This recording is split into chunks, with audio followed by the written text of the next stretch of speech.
Thanks, Holly. I'm Jamie. I started teaching 15 years ago in Atlanta, Georgia. My program leader showed me my classroom, gave me some textbooks, and said, "Good luck." I'd never even heard the phrase professional learning community. It was scary. Then I moved to Washington.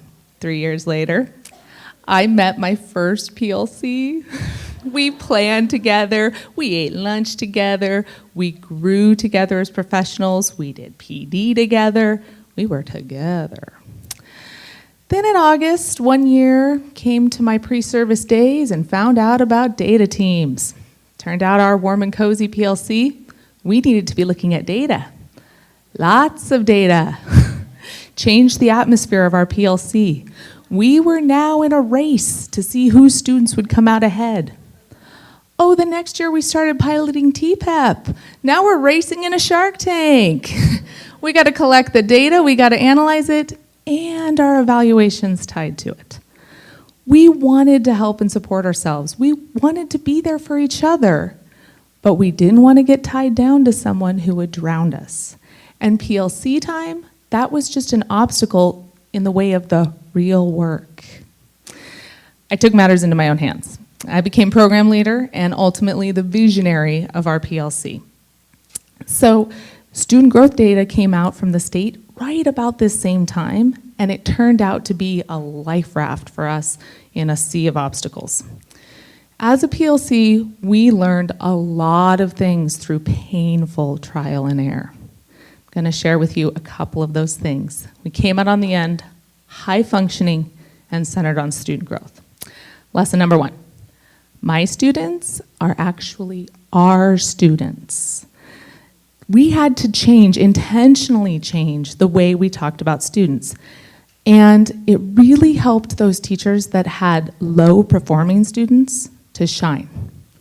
Also, we wrapped our heads around 4 years in our department, 4 years in our building. I teach high school, by the way.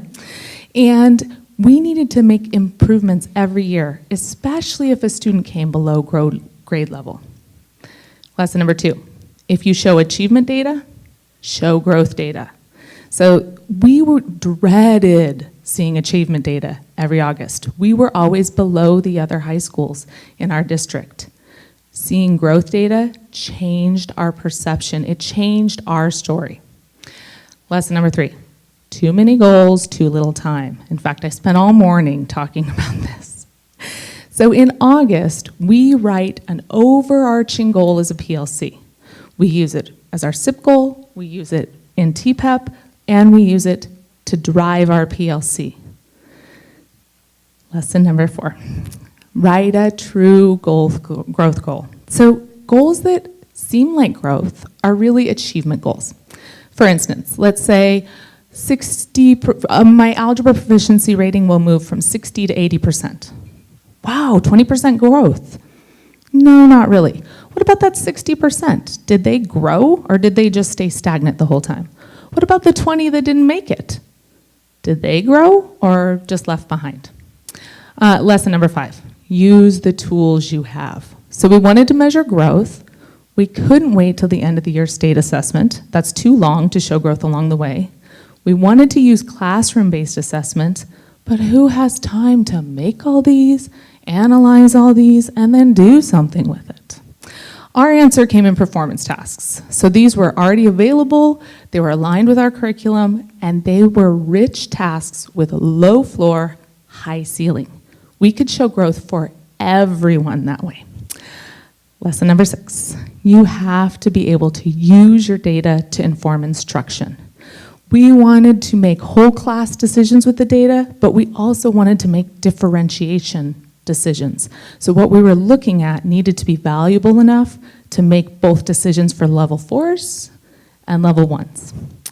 Lesson number 7, it takes time.